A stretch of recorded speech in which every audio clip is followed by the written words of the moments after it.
Magandang araw po sa bawat isa sa inyo. Medyo maingay lang at may nagpupok sa kapitbahay. So, ang topic natin ngayong araw is Matthew 6:33. Ito common na to, pero medyo i-refresh natin, dalipan natin ng konti at mas elaborate natin. So, sa buhay ng tao, ng maraming tao, or mas maraming mga tao, mas iniisip nila yung pag-asawa, yun mas ang priority nila. Pamilya, yung pagpapamilya, trabaho, business, career, yung mga ambisyon sa buhay, pera. Yun ang common na mas pinag-uukulan ng panahon ng maraming mga tao sa mundo na taliwas doon sa sinasabi dito sa Matthew 6:33. Sabi diyan sa Matthew 6:33, "But seek first the reign of Elohim and His righteousness, and all these matters shall be added unto you." Ano ba yung sinasabi dito na all these matters? Yun yung mababasa mo doon sa mas mga naunang talata dito sa buong konteksto na to, di ba? Yung mga pagkain, pananamit, di ba? Yung pinaliwanag kasi yun daw yung mga mas hinahanap ng mga tao. Pero pag ang utos niya or ang sinasabi niya ng ating Misaya, mas maganda, but seek first. Unahin muna natin yung reign, yung paghahanap sa reign of Elohim. At saka yung kanyang righteousness. Hanapin muna ninyo ang kanyang kaharian at kalwalhatian. Ano ba yun? Ano ba yung kaharian na yun?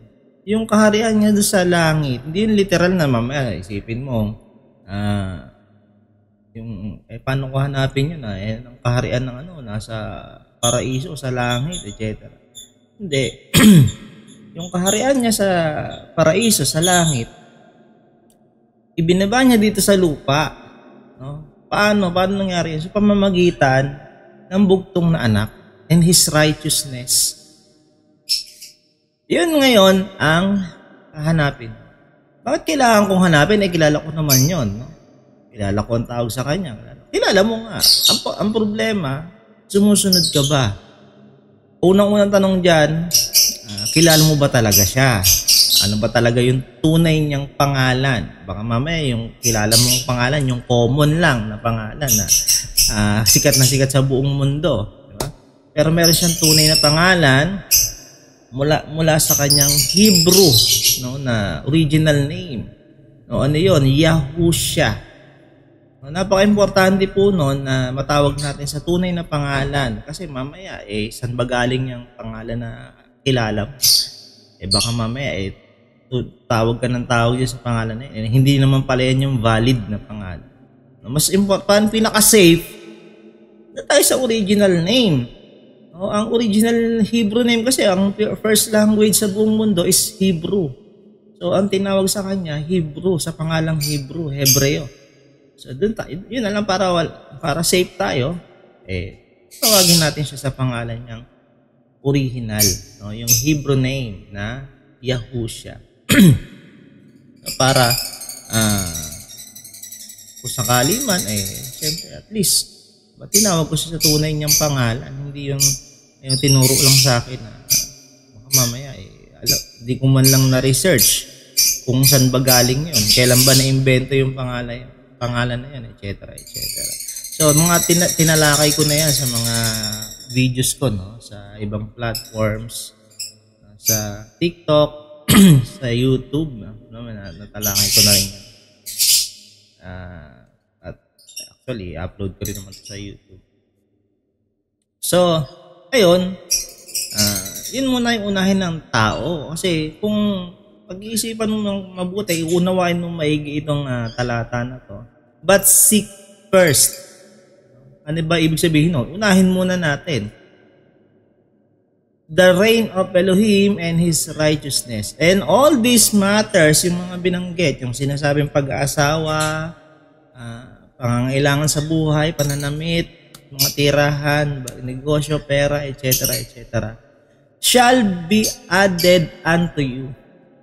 Pag inuna mo yung reign of Elohim, talagang nakilala mo yung tunay, hindi yung common lang na kinikilala sa buong mundo, susunod siya sa iyo yan. Hindi ka niya pababayaan. Kahit pa bigyan ka niya ng simpleng buhay, kahit normal na buhay lang na kumakain ka 3 beses ang araw, minsan ang tao, okay, ano naman, kinikilala ko naman, ganito, ganyan. Bakit hindi niya ako hinahayaang yumaman? Hindi niya binibigay yung pangarap ko sa buhay. Baka naman kasi mamaya, pag pinayaman ka na, hinayaan ka niyang yumaman, makakalimot ka na, malulung ka na sa pera mong tinatangkilik, ano,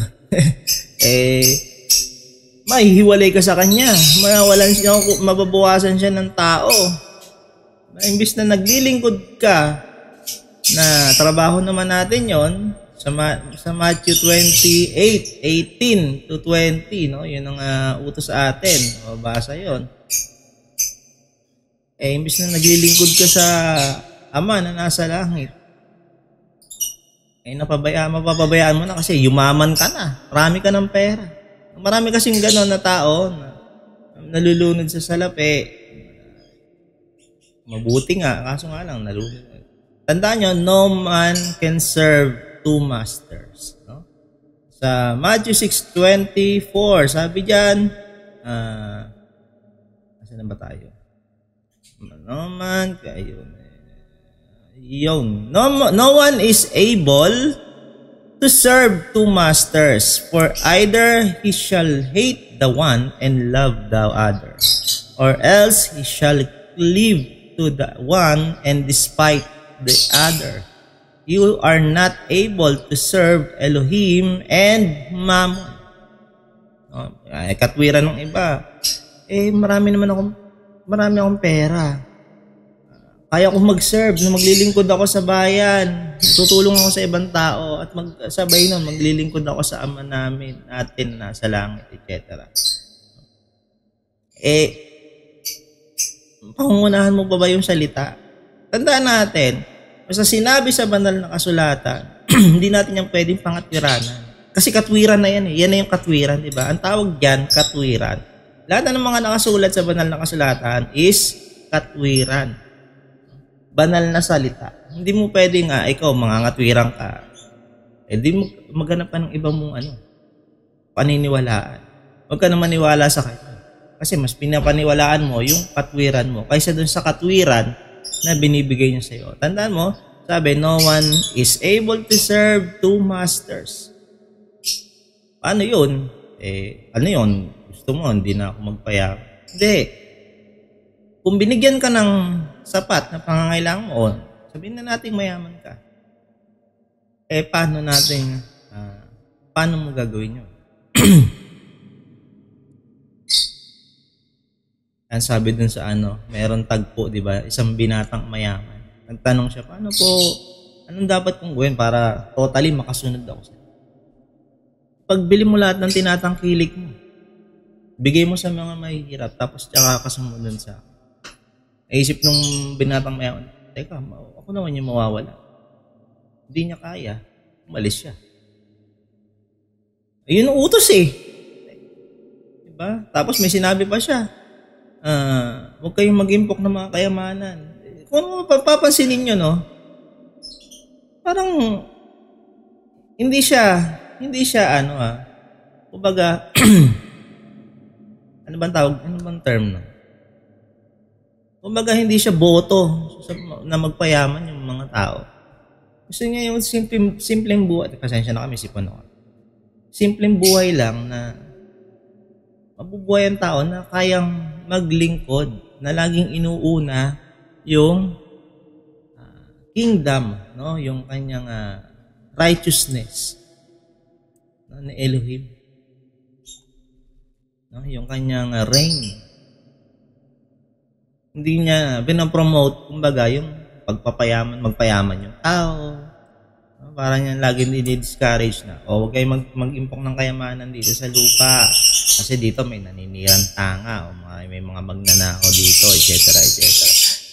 Instead, mag-ipon kayo ng kayamanan sa langit. Tapos pa, ang umiibig sa salapi, ugat ng kasama, etc. May verse pa na. So, bakit? Bakit ganon? Kasi meron ding talata yan dito sa Lucas 12:15 naman, sabi dito, and he said to them, mind and beware of greed. So, anong term to? Hindi naman ako greed gusto ko lang naman yumaman. Alam nyo, basta sinabi to ng Messiah, buuin natin because one's life does not consist in the excess of his possession. Sabi sa Tagalog, at sinabi niya sa kanila, mangagmasid kayo. At kayo'y mangag-ingat sa lahat ng kasakiman, sapagkat ang buhay ng tao ay hindi sa kasaganaan ng mga bagay na tinatangkilik. So, ang ibig sabihin niya, related to dun sa no one can serve two masters. Walang tao na makakapag-serve o makakapaglingkod o magiging multitasking sa dalawang Panginoon, na sinasabi ng masters. Sa kayamanan at sa Elohim. Ayan naman, magbabaray na yata. Ibig sabihin,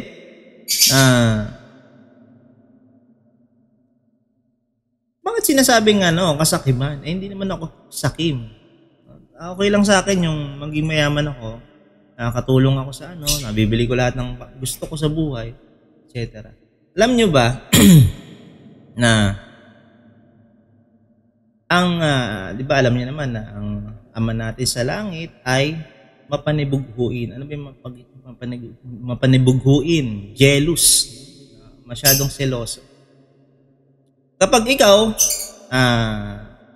example niya yung kasakiman. Kapag ikaw maghapon, hilata-hilata ka na lang, cellphone ka ng cellphone, puro social media, scroll, nood, etc. Puro yun lang, yung mga TikTok, lahat ng buhay mo, nandun na maghapon. Nagiging sakim ka na doon. Nagiging greed ka na. Kasi yun na lang yung ginagawa mo Ginagawa mo sa buhay. Yun yung definition. Hindi lang yung porke sinabing greed, sakim makasarili, di ba? Hindi. Yun, yung mas malawak na definition ng pagiging greed. Yung nandun ka na lang maghapon. Online games maghapon or puro ka business na lang ang inatupag mo maghapon. Wala ka nang. Bakit yung sinabing greed? Kasakiman. Bakit? Ako nagbigay ng buhay sa iyo. Ba't sinasolo mo lang? Bakit hindi ka nagbibigay ng para sa akin? Naintindihan niyo po yung ibig sabihin, yung punto po doon. Sabihin sa iyo ng Ama na nasa langit, ako nagbigay ng buhay sa iyo.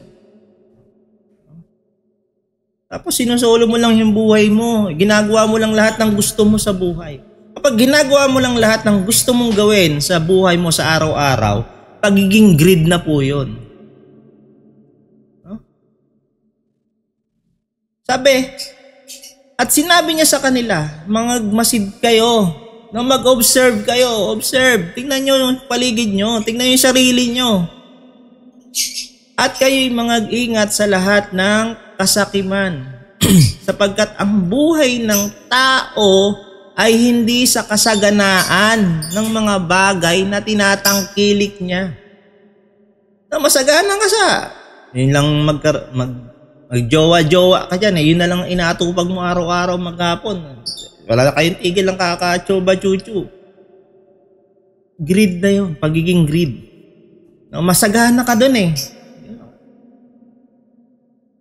Mas maganda kasi sa English eh. Ito kasi yung pinakamalapit na translation sa Hebrew. And he said to them, mind and beware of greed, because one's life does not consist in the excess of his possessions. Pag naposes ka na dyan, sa mga bagay na ginagawa mo, yun na lang lagi ang ginagawa mo. Pagiging possession eh. Napoposes ka na doon. Nawalan ka na ng panahon. Nawala na yung hindi mo na sinusunod yung seek first na lagi mo dapat unahin His reign and His righteousness. Naintindihan niyo po no, yung punto. Napakalinaw lang, napakadali lang intindihin. No ikaw, example, magpapastor-pastor ka dyan, tapos magpapayaman ka. Ang yaman-yaman mong pastor, tapos yung mga member mo naghihirap, hindi man lang tulungan. Sobrang yaman mong pastor, sabi, no man can serve two masters. Diba? Ang yaman-yaman mo, nakalukluk ka sa pamahalaan. Bilyon-bilyon na yung nakamkam mong salapi. Tapos yung mga kababayan mo, imagine kumamkam ka ng, example, dito sa Pilipinas, kumamkam ka ng 500 billion. Sabihin na lang natin 200 billion. Tapos ang populasyon dito sa Pilipinas 171 million. O 117 something. O kung tama ako. Wala pang 200. Bigyan mo na lang tagi 1 billion yung mga tao. Di bilyonaryo na lang. Joke lang yan ha. Ano lang yan ha. Kasi di naman pwede tayo maging mayaman lahat. Sino pang uutusan natin pag mayaman na tayo? Diba? So, sabi dito, mag-ingat tayo. Huwag tayong maposes. No? Huwag tayong maposes sa lahat ng mga bagay na tinatangkilik natin. Hindi lang yan sa pera. No? Hindi lang tungkol sa pera-pera. Sa lahat po ito ng bagay. General po ito. Example, puro na lang negosyo nasa utak mo, puro trabaho nasa utak mo, puro pag-aasawa nasa utak mo, puro lahat na lang ng gusto mong gawin, ginagawa mo lang, wala na, nakalimutan mo na yung Matthew 6:33. No, nawawalan na tayo doon sa jurisdiction na tinatawag, no? sa circle na dapat natin pamumuhay sa loob ng Ebanghelyo, sa loob ng Holy Scriptures. Kasi dapat yung buhay natin, yung pamumuhay natin araw-araw, nakapaloob doon sa Holy Scriptures. Kumbaga, dapat nakalista doon. At ang gagawin natin, teka, sabi nga, di ba, mind and beware. No? Mind. No? Magmasid, mag-observe. Teka lang ha. Teka, panay ako jowa. Panay ako ML. Teka, panay ako ganito. Naubos na yung oras ko dito, etc. Teka, puro ako negosyo. Nakapaloob pa ba to doon sa Holy Scriptures? Obserbahan natin lagi yung sarili natin. Teka, nakalista pa ba to doon sa banal na kasulatan, yung mga pinagagagawa ko sa buhay? So, ganun po. Kasi bakit? Ang sabi dito sa Philippians 1:27, sabi diyan, only behave yourselves worthily of the besora of Messiah. Ano ibig sabihin? Ang inyo lamang pamumuhay, ang inyong conversation, ang inyong pinag-uusapan, ang lahat, etc. Lahat ng mga bagay sa buhay mo, dapat nakapaloob lang doon sa Torah o Besora ng ating tinatawag na bugtong na anak, yung Mesiyas. walang iba kundi si Yahushua. Again ang tawag ko lang po ay yung original Hebrew name. Kaya po Yahushua. Hindi po ako tumatawag ng iba na yung mga na-imbento lang ng mga nitong mga nagdaang mga taon na lumipas, no? Siyempre para safe na lang ako. Ito na lang original kasi yun yung original no, na language. So tandaan niyo po yung pamumuhay daw po natin, hindi ako lahat ng mga pinapaliwanag ko hindi ako po ang nagsabi nito, yung banal na kasulatan po, no? So yung pamumuhay natin nakapaloob lang dapat doon sa Holy Scriptures, sa banal na kasulatan, sa Torah. No, sa lahat ng mga kautusan ng bugtong na anak ng Ama at ng Ama sa langit. Para masunod natin to. But seek first the reign of Elohim. At masunod din natin to. Mind and beware of greed. At lahat ng mga nakasulat na importante sa banal na kasulatan, masusunod natin.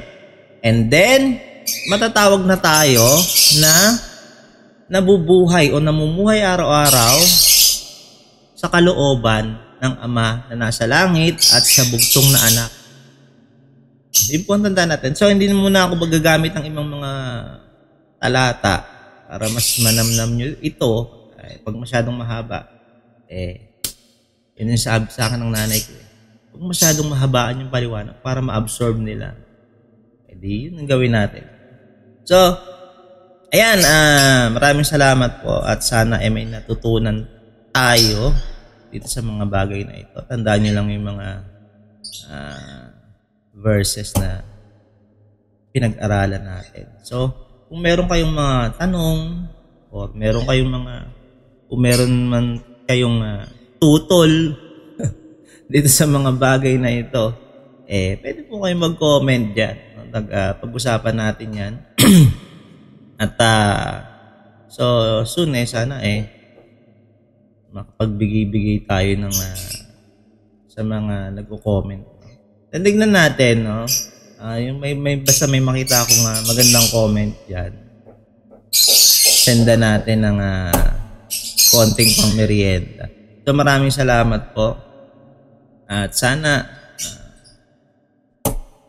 magustuhan nyo to, no? Kasi importante po to. Marami po kayong matututunan dito sa ginagawa nating pag-aaral tungkol sa banal na kasulatan. So, share ko sa inyo yung mga kaunti kong natutunan. Malay nyo, mamulat din tayo sa, yun lang magpapalaya sa atin yung katotohanan.